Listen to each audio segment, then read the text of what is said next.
But I hear children read at school all day, and then I go home and I have to hear her read the same books because she's got the same phonics scheme. Some of these books that Ruby is bringing home to read to us at the end of the day, I've probably already read like 50, 60 times, some of them more. Suddenly, this like alter ego whom this guy that I know 99% of the time acts like a normal human.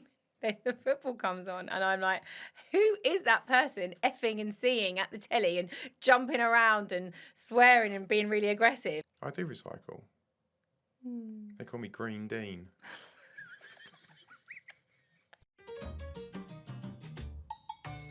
Welcome to episode 11 of the Fun Dad, Dean and Wife Unfiltered Podcast. I am Dean. And I am Sara. And we have started this podcast to give a true representation of parenting. We like to give an unfiltered, realistic view of what it is like to be a working parent, juggling working, parenting, and actually trying to have a life ourselves.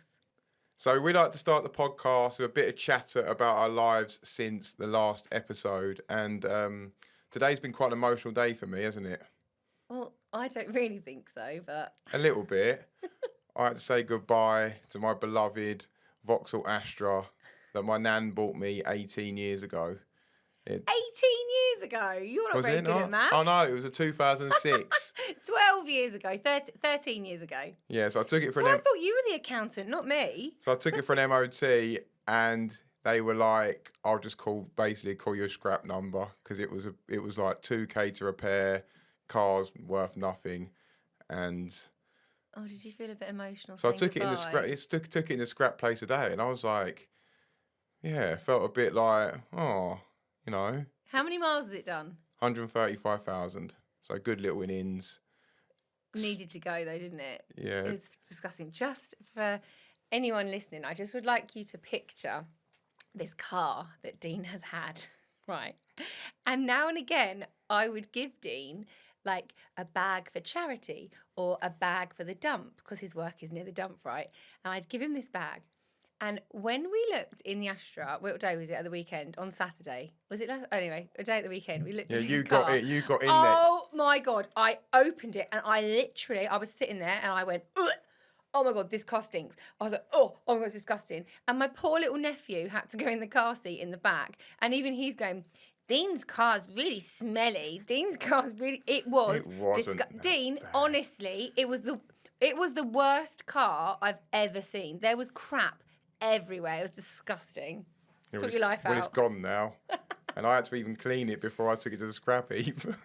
Oh, God. So we got a little bit of a bit different vibe tonight, recording on a Wednesday evening. We are.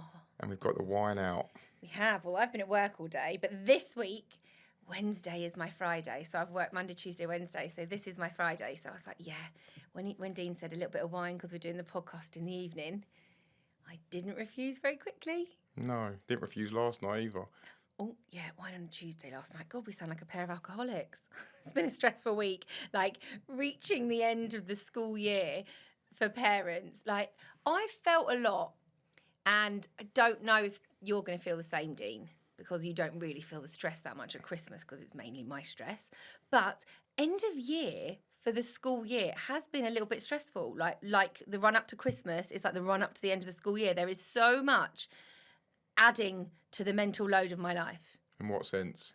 So like the school assemblies, the school sports days, buying presents for the teachers, the brownies parties, the rainbows parties, like the end of year arrangements, like the summer fair, being on the PTA, like everything's just... It's weird how our minds are different because I haven't thought about any of that once. Oh, well, I can delegate some to you if you want. You can have a little... I don't... No, I've really been stressed, like... I feel like there's just a lot, like there's constant emails from the school and the kids need to wear this for that and they need this for that and, oh, I need to put £5 in for this and £4 in for this. And I'm just like, oh, God, like it's all coming at me. I'm trying to wind down my own school year, being a teacher. I'm trying to wind that down as well and sort that out. I don't know, I just feel like it's been really stressful. Yeah, well, you probably have it twice though, don't you, because you're a teacher. So you're probably feeling double the impact of that.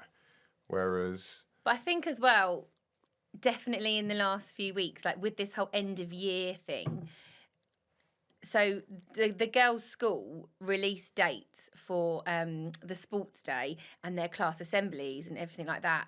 They released it like just after the May half term. And I remember opening the email and I thought, oh, God.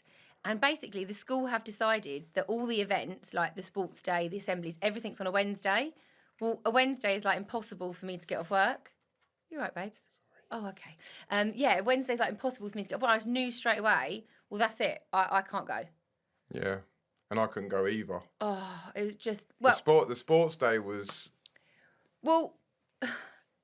Sports day, so I immediately looked at my diary and I just knew the clashes. I thought normally I would ask. I would at least ask and just see, or try and, take a little morning here or try and make the hours up somewhere else or whatever. But I just knew when I looked at the diary, I absolutely cannot get sports day off. It was not happening. The clash was too severe. So then I said to you, can you do sports day? Because basically they do Key Stage 1 in the morning, so it's like Ruby's in the morning, then there's an hour's picnic at lunchtime, and then it was Daisy's in the afternoon. And your response was? Be honest. What? About sports day, when I said you could go to sports day. I had a lot of meetings that day, and I couldn't do both. So I didn't think it was fair just to do one. And that was my reasoning. Could have gone to the picnic. 12 till 1. Do you know what? I think I was so scarred from the sports day the year before that I just thought I'm just not. Because the year before, we were watching sports day, took the day off, went in there. The competition was minimal, and I'm ultra competitive, and I think there should be competition at sports day. It piddled with rain for about 28 seconds. I mean... And then they called it off, didn't they? That's what you mean. So it rained, and then they were like, "Oh, they called off the racing because it was a little bit slippery."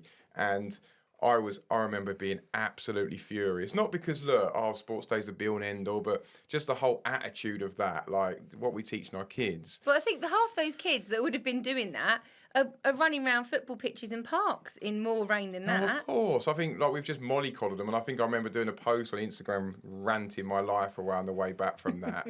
And I think I was a bit scarred from it. And overall, I just feel like sports day at our kids' school isn't too bad. Well, it wasn't too bad this year because they actually You wouldn't know, you didn't go. Yeah, I got a few videos from people that took videos of my kids, which when I did see the videos, I was like, oh, God, I wasn't there. But none of them won, so it don't matter. I had major mum guilt. I was feeling really guilty on the day because I remember I was doing sports day practice with my own class, and I just thought, oh, my girls are doing their real sports day right now, and I'm not there. I felt really guilty, and it started making me think. Do you know what? Like this impact now, because I feel like I don't know. Definitely within our circles, a lot of our friends work. Some of them don't work, but the impact on working parents of these kind of events, like for me, having I couldn't get 3 Wednesdays off in 1 month. I've had to pick and choose what I'm going to see of my children.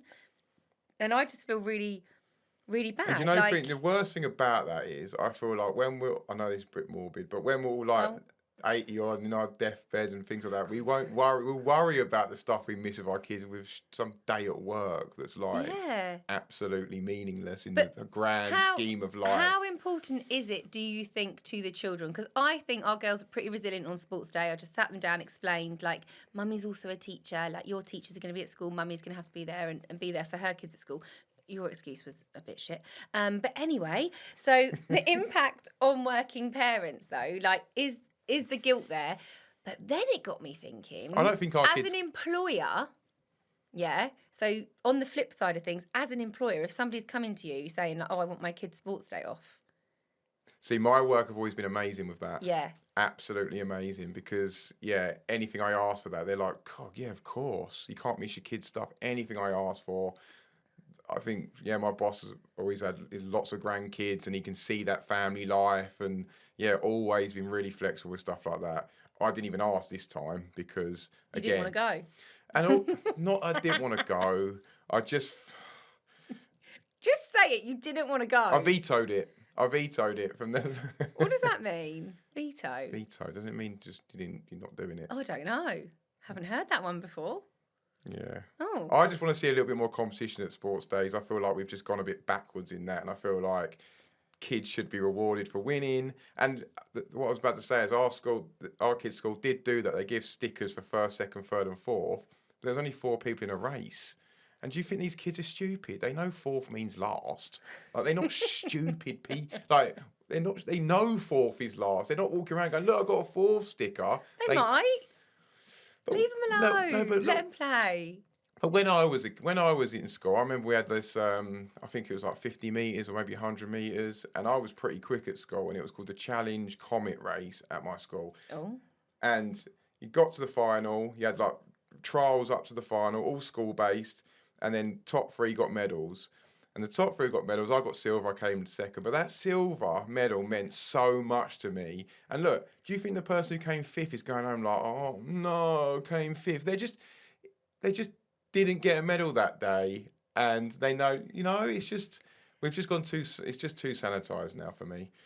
I get why they did first, second, third and fourth though, but I get that. Do you also get that it might be a little bit sanitized in the sense that we don't want to reward winning? No, I think they did reward winning because you're quite clear if you come first, which, is the yeah, best it was. place to be. I have too. written down here it was much better than last year. Last year there was no kind of acknowledgement of who won apart from like the overall teams. Okay. It wasn't like an individual basis. You got a good memory. I can't even remember. Yeah, that's why I was so angry.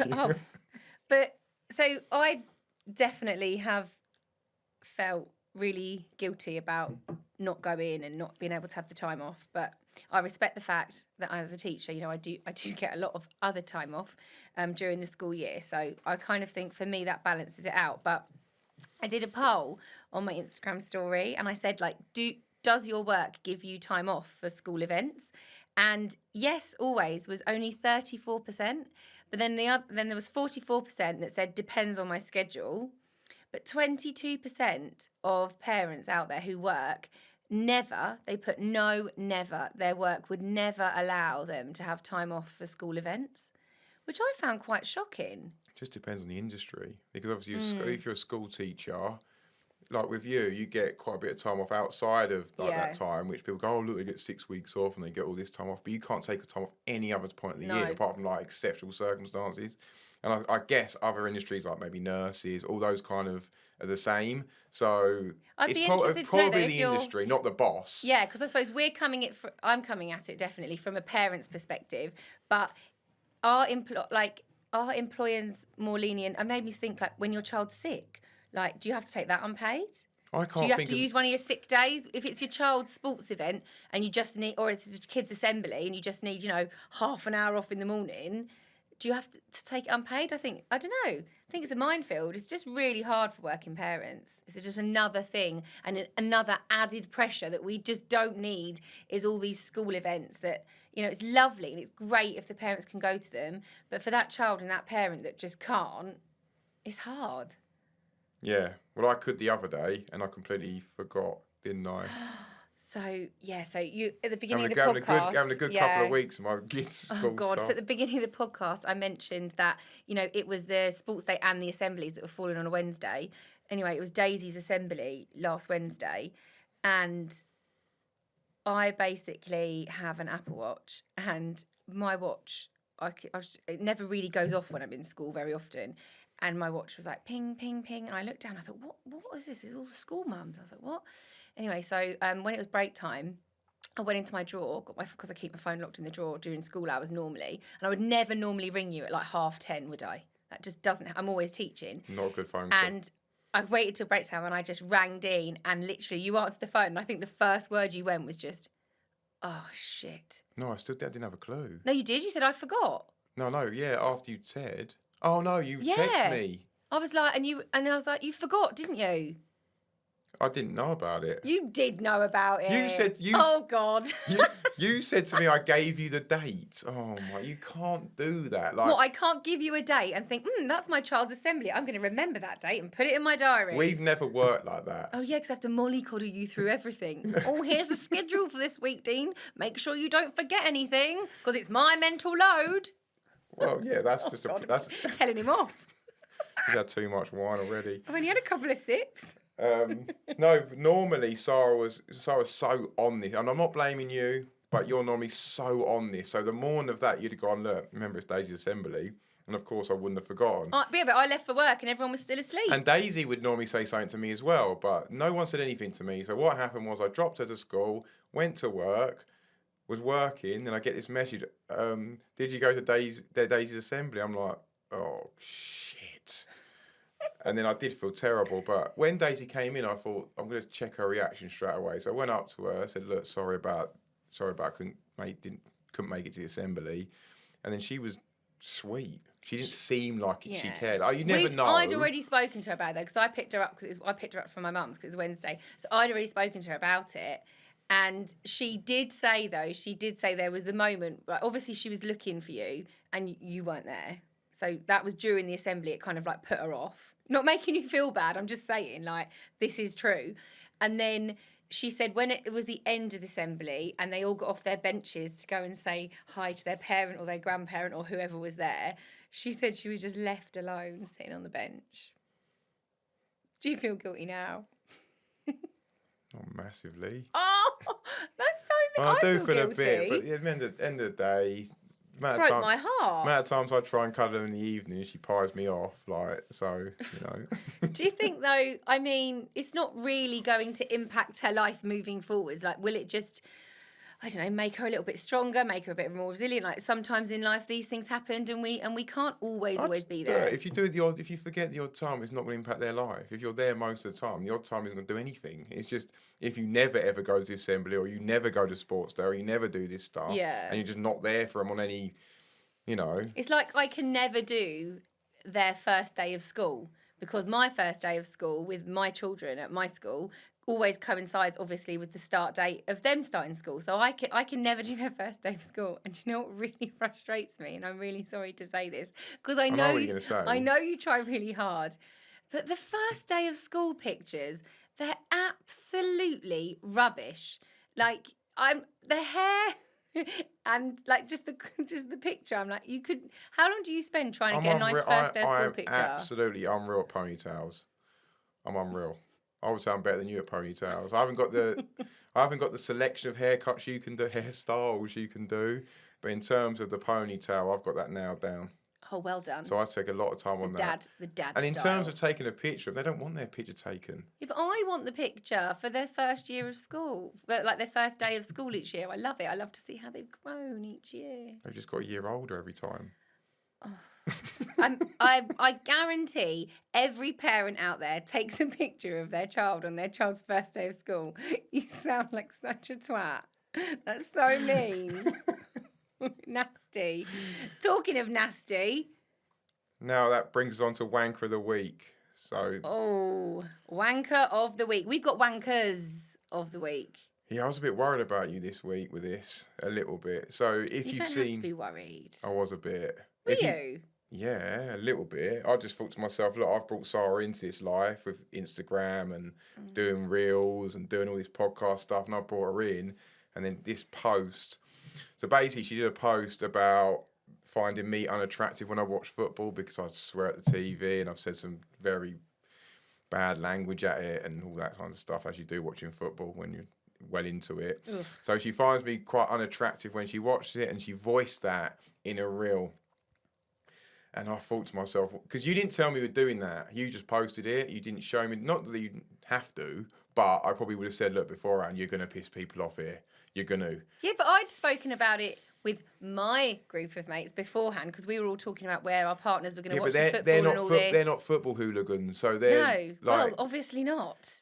And like, if you're well into football and then you see some random... They see you as a random woman in their head saying, look, people who shout at the TV, it's so unattractive.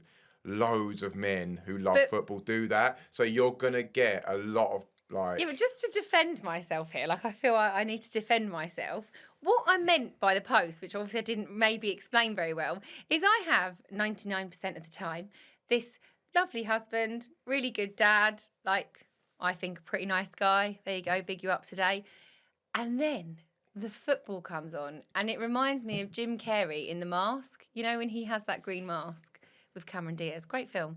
Anyway, you remind me of that because suddenly this, like, alter ego whom this guy that I know 99% of the time acts like a normal human when the football comes on, and I'm like, who is that person effing and seeing at the telly and jumping around and swearing and being really aggressive? I would say football is the only thing, and it's bloody sad, that sends me like that. It's horrible. Yeah, no, So I find that unattractive. especially watching England. So basically, Sara put this video on Instagram saying she finds it unattractive. It was just a bit of banter. There wasn't much to it. It wasn't really that aggressive. But you got some brutal comments off these wankers.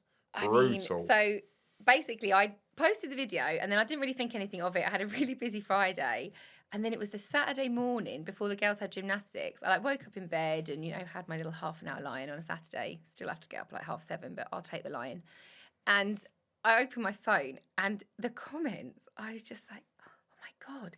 And I screenshot a couple and I put them on my story, and I was like, oh, I've just woken up to some lovely messages this morning. And I would say everyone was like, don't listen to them, don't listen to them. And I tend not to, but I'm not going to lie, after that morning, I haven't looked at the comments from the post. So people were even messaging me saying, right, that's your wanker of the week sorted, this one or this one or this one. But Dean, you had to sift through them to find them. So I sifted through them, and I didn't really want to talk about the personal ones, because I feel like it's just pointless. They're fucking stupid. So the first one was like, women hate men being happy, simple. So I can... What? You can see... No. I can see... No. I can't see where they're coming from, but I can see a random person has seen a woman online slagging off men who watch football and swear at the TV. Well, actually, I was in particular slagging off you. But yeah, obviously, a stupid comment. But like, when people online, you're going to get that stuff. Enjoying something he loves is unattractive to you was another one. These... Yeah. Just go and make a sandwich, pet, and put a wash on. Oh, what a dickhead. Do your own washing, you stinky bastard. Get rid of her now. She's a bad penny. Do you feel that way? No. Oh. I was... You know what? I was reading these comments. I was like, oh, God, I just couldn't do it. It was pissing me off. But... Did you argue back to any of them? So, a few I didn't argue back. I just put like a smart response. There's no point in going, engaging. Fuck off, mate. Like, you're not going to you're not going to get anywhere like that. No. You're just going to get into an argument in the comments with nothing. You're not going to get anywhere. Yeah, that's feeding the fire. Exactly. Yeah. And then the next one is hopefully he leaves you and finds someone who does love him and respects him. I mean, this is over a video about a football game, by the way.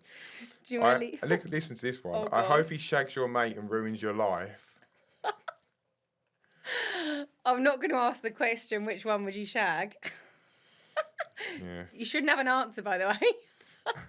Yeah, have a drink at that point, Dean. I hope he shagged your mate and ruined your life. Like, what a savage. What a twat. And there were some very personal ones as well, which I won't go into. But it was just like... Well, it's funny you said this. So basically, when we were like scheduling the podcast, like we don't really plan it as such, but we definitely have like topics that we know we're going to cover. And I was like, we have to obviously use these wankers as wankers of the week. And then I said to you, didn't I? I said I can't read through them. I don't think I can.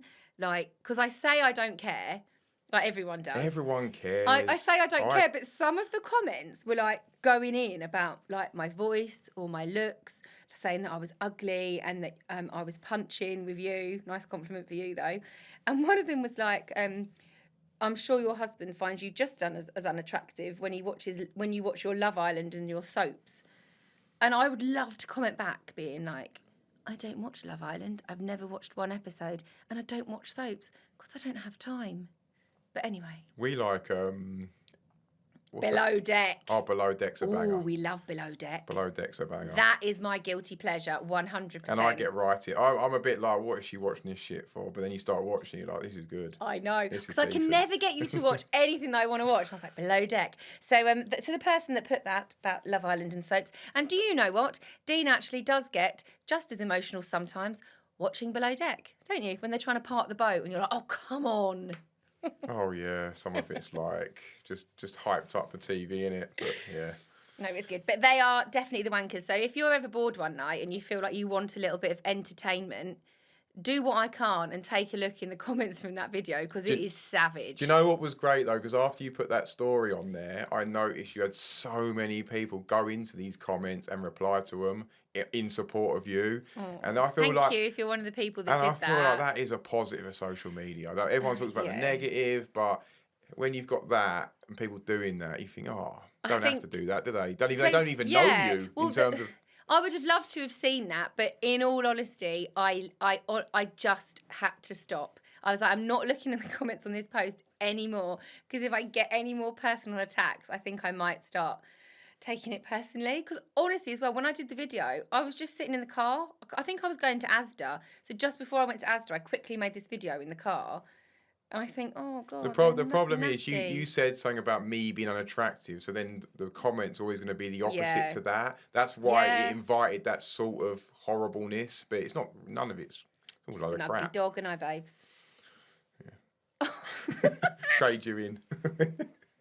God, you're rude today. Isn't he rude to me? But anyway, so we're carrying on with the kind of end of school vibes theme with this week. So we've, the assemblies and the school fairs, and obviously we've talked about sports day. But what I'm really interested to know is, the end of year report, or maybe at your school you have like an end of year parents' evening, right? I have had a bit of a, I don't know, since I've become a parent, obviously as a teacher, I've always been on the other side of parents' evening, and I've had to give them feedback to, about their reading and their writing and their maths and their levels and how they're doing with their learning and stuff. But over the years, and I know you feel the same, I think, as this. I'm a bit of both, but say what you're going to say. I'm a little bit of both. All I want to know is when I go to parents' evening is I want to know, are they kind? Are they happy? Have they got friends? Are they nice in school? Like that kind of more the personality and their social and emotional side of things is it's just grown so much more important to me. And it's so bad that I'm saying this as a teacher, but as they're reading, writing and maths, I would rather have a happy child than, and someone who's got friends than the academic side of things. And that's bad coming as a teacher, but I think it's all important. Not that they're top of the class or they're super intelligent or stuff like that, but as long as they're kind of progressing. Our kids aren't super intelligent, babes. No, they get that from you. But as long as they're kind of progressing and trying hard, I'm all about trying hard. If my kids are going to school and pissing about, even if they could be the nicest kid in the world, but if they're going there pissing about, not trying, that would annoy me. Yes, it's about the effort for you and the resilience. The effort. I would say, look, some people are naturally more clever than others, whatever, but in terms of putting effort in and trying, I think that's up there with me. It's like when we get the girls' end of year reports, or you go and we have the parents' evening with the teacher, it's very much like you can see on their sheets, there's a little bit for reading and a little bit for writing and a little bit for maths. And I don't know, I'm just like, I read with them at home. I know how they can read. I want to know what she's like in school. I want to know, like you say, about her effort. Is she all right? I don't know. Is she on track or not on track for her year group goals? But is she trying her best to get there? I remember that's the important we had bit. one with Daisy, I remember, maybe a year ago, and she hated homework. She's a bit better now, but hated homework, hated reading at home, hated doing all this stuff. And then when we went to school, she was. Do you have to tell people that I'm a teacher? Not hate, but it was hard to try and get her to do it. I know. And then when we went to school, they were like, "Yeah, she tries really hard. She's really put so much effort in the lessons." I came out there buzzing. I was like, "Okay, we've just seen a bit, maybe the worst of her." But in school, she's different. But then again, that is an impact of being working parents, because I see a difference when I'm part-time and the girls come home from school and I'll say right, okay, get your reading out, get your spellings out. No problem. They'll do it when they get in from school, maybe have a little snack or whatever, and they'll do it then. But the problem is I'm trying to get them to do spellings and homework, and some of Daisy's homework now as well. It's quite it's like 7, half 7 at night, because I don't pick them up till 6, half 6. Then we've got to get home, and then I'm like, oh, you need to get this homework done. Maybe that's it. We're just doing it. It's another disadvantage of being a bloody working parent. And you probably won't like this, but sometimes when I put Ruby to bed, she's like, oh, can I read you a book? And it's already 7:45. It's already late. Oh, and she's 7:45 you're putting her to bed? She's 5. She would have been. 6:45. Sometimes it leaks into that. Oh, Dean. Go on anyway, carry on. So she'll be like, I'll read this book, and I'm thinking, I don't think I can. Like, I'm just finished for the day. I've been working all day. Can I have her taking about 3.5 hours for this book? And it's just like, you know what, Ruby? Like, you remember that you watched that extra teat program downstairs of number blocks? That's going to be your learning for today. Because sometimes you just, like, it is. We're not robots. Yeah, but you know? I imagine me. You're saying you can't, but I hear children read at school all day, and then I go home and I have to hear her read the same books because she's got the same phonics scheme. Some of these books that Ruby is bringing home to read to us at the end of the day, I've probably already read like 50, 60 times. Some of them more. I know them off by heart. She brings them home and she's really impressed because I know them off by heart. That's sad. We've got to the stage now where we read a book to Ruby and I'll be reading one page, but I'll read the next page and I'm like... Oh, yeah, she started to read... We need to get this done, yeah, Rubes. get it done. We need to get this done. We need to get your eyes shut and I need to get downstairs and have an evening because this is getting on now. Getting on. But, yeah, so... I just wanted to... This is a bit of a controversial conversation now as well, but it's still on our end-of-year teacher theme. But I'm very curious to know what other people think, because maybe I am biased. And from your attitude of tonight, I probably know what you're going to say. But... My attitude tonight? What do you mean? Yeah, you've just been a bit aggy, really, haven't you, about everything? Oh, I hate assemblies, don't go to sports day. Anyway... But that's the rose. Sends me wild. I saw does it? I saw a post. So obviously you get to the end of the year and I am, I suppose, lucky enough, like I just find the parents that I've encountered throughout my working career as a teacher have always been so amazing and so lovely and just so grateful, right? So I saw a comment on one of the Facebook groups that I'm on. And somebody had put something like, what are you all buying your kids' teacher for the end of the year? I can see you laughing. What are you all buying your kids' teacher for the end of the year? I need some ideas. Like, what do you get them? So lots of people commenting like nice things, like, I don't know, flowers or wine or a gift voucher or a handmade card or, like whatever they get the teacher. And somebody wrote, and there was quite a few people doing this, why would I buy them a present for simply doing their job? Right? And one comment said, oh my God, it's their job. So why do they need gifts, etc.? It's like gifting the bin men because he collects your rubbish.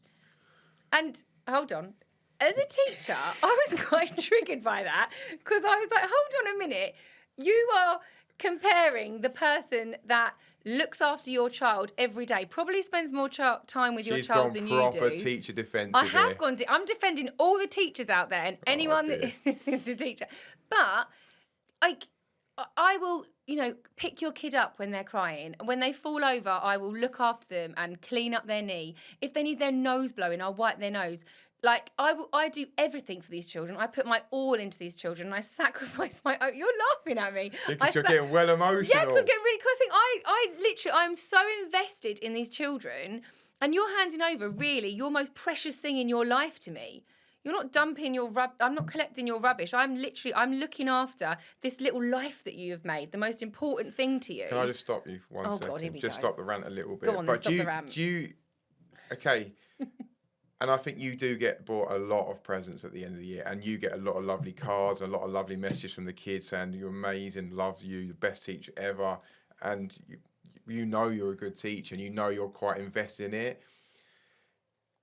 Do you think everyone's like that in the sense that, like, some parents will be thinking, I don't think the teacher's done a great job this year. There's a lot of different... I mean, I'm lucky enough that I've worked with amazing teachers that I mean, let's be honest, the money in teaching, nobody goes, what am I going to be? Oh, I'll be a teacher because the money's great. No, you're not. Like, I genuinely am a teacher. It's for the fulfillment, isn't it? Yeah, I enjoy it. Like, I'm having a really, I don't know, a bad day or a bad morning or something's happened at home. And as soon as I go into school and these children, they just say things to lift you up, like straight away.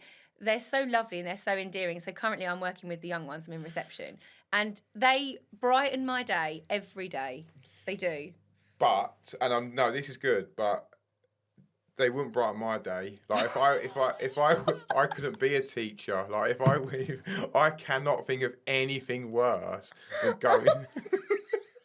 probably a bad way of putting it. But I can't think of anything worse than going into a class, 30 kids. Like, you have to be a certain human to do that. You do. What? I literally love it. I love going to... I know you do, but again, it's for a certain type of person, and you're brilliant at it. But not everyone is cut out for that. The point of the matter, like, we don't go in it necessarily for the presence, for the glory. I'm just getting over that. But of any of the glory like that. But it's just don't, like, if you don't want to appreciate your child's teacher, don't. But if you do, why not? Like, I just think you tip I go to the hairdresser, I give them a tip. I go for a massage, I give them a tip. I go and get my nails done, I give them a tip. You know, surely the people who should be most important to me and I should be appreciating the most are the children shaping the mind and the attitudes of my child. I always go all out for the kids' teachers. One year, I bought one of the teachers. She won't be listening probably to this, but one of the teachers, I bought her a bottle of like £55 champagne. Didn't tell you that, did I? Yeah, because you've always gone well all out on presents. If they've been a really good teacher, sorry, I'm cutting you off. You're so emotional with this. I am really emotional about it, but I just see behind the scenes how hard they work. Like I leave for quarter to 7 every morning. I know. You know, some days I work. We got to respect that you do see that side of it. So some parents don't. Maybe people are literally shouting at this podcast, disagreeing. Why would I buy the teacher? Yeah, but I don't understand that. I think most teachers are good, yeah, but I don't think every teacher invested as you are. I don't, and I don't. So not every parent would feel the need to buy their teacher or parent if they don't think they're as invested. No, and that's they probably don't see the behind the scenes work that goes on. But it doesn't have to be something bore either. Some of the best things I've had, I've got up in the loft. Do you remember that scrapbook that one of the classes made me? Oh, it was so amazing. Do you remember? There was like a scrapbook and every child had done a page. Bits. Oh, it made me cry. And then I remember when we moved house, I got like this scrapbook down and it was like years later. And again, I'm like opening the scrapbook and I remember the children and the things that they've written. And I'm literally sitting there sobbing. Like, it's so sad, really. I remember reading some of it, like, you're the best teacher ever, I love you, all this kind of stuff. That's a fulfilling part of the job, isn't it? It is. I find it really fulfilling, but I was just wondering, really. So if you're listening, make sure you buy a buy your teacher a present or Sara will hunt you down. No, it's not that. Just appreciate your teacher. Even if you go up to them at the end of the year and just say, do you know what, thank you. Like, I don't know, so-and-so has had a really good year. Like, thank you. That's just as appreciated. Just, yeah. And you know what? That comment about that somebody said, it's their job, so why do they need gifts? It's like giving the bin men rubbish. It's like gifting the can't talk. It's like gifting the bin men because he collects your rubbish. I know people down our road that do gift the bin men at Christmas, and why not? If you want to do that and you want to appreciate those people, do it. Talking of bin men, I'm not gifting mine because we had 2 bins. We had 2 bins, 2 green bins. They're small bins for a family of 4 for 2 weeks. How the hell have you only got enough rubbish for 1 bin? So we had 2 bins. They always used to collect them, right? So then they stopped collecting them. So then we'd have rubbish out there. And then it was like pot luck which bin they collected. Some of the rubbish up there 6 weeks. So I walked out the other day and I said, look, mate, please take this bin. Like, there's going to be like, God knows, living in our house soon if you don't collect these bins. He was like... That's because we forgot to put them out when it was Wales. And to be fair to him, they were basically like... We're cameras on us now. We can't take 2 bins from here now. So we can take the bin, but you're going to lose the bin. So Sara came home and I was like, I got rid of the bin, literally. They literally took the green bin and binned it with it. So now I've got 1 little bin and more advice. Apparently, you can't buy a big bin off Amazon. Because I was like thinking to myself, I was going to buy a big bin off Amazon, you know. They won't do that anymore. They will literally know if they know you've got one, they're not going to take your rubbish. Maybe you just need to educate yourself a bit better on the old recycling, you know? I do recycle. They call me Green Dean. I think you could be a bit better at your recycling. And I definitely don't think anyone calls you Green Dean. Oh, no, we need some tips for the old bins because they're always overflowing. But I think it's because we always have people round and we're always a busy house and we're always hosting and there is a lot No, of we just waste. need a bigger bin. Okay. And This apparently, is a bit boring. last point on this. Apparently in Scotland it's every 3 weeks, so I should thank myself lucky. Scotland's every 3 weeks? Yeah. God. I learned a lot about bins. Have you learnt a lot about bins this week? Yeah, that is how boring my life is. I just talk about bins and that. Well, anyway, we have got a good bit of news for our next episode. And we have got an amazing person coming on, which I'm really excited to get her thoughts and advice, really, because we've got Rosie coming on, who is also known as Just Chill Mama. And she is a sleep therapist, along with a lot of other tricks up her sleeve to do with parenting. And I'm really excited to have her on because we have a lot of problems getting our children to sleep over the years. I'd love the advice. Yeah, well, that's been one of our biggest problems, and that's probably the most thing I get messages about from people is really, yeah, big time. If I post anything about sleep or do a video about, I don't as much now because it's not as problem because they're a bit older. But when it was a big problem for us, I used to get a ton of messages. I still do because I've done the sleep training videos. So we done sleep training with Rosie, didn't we? I still do ask for people to ask for advice. Yeah. That'd be great. That'd be good. So I'm really looking forward to that podcast. So next week's podcast will be everything related to sleep and your children and getting hopefully some really good advice from Rosie moving forward. Yeah, talking of sleep, I need some. So we're going to love you and leave you. Thank you for listening. Yeah, thank you very much.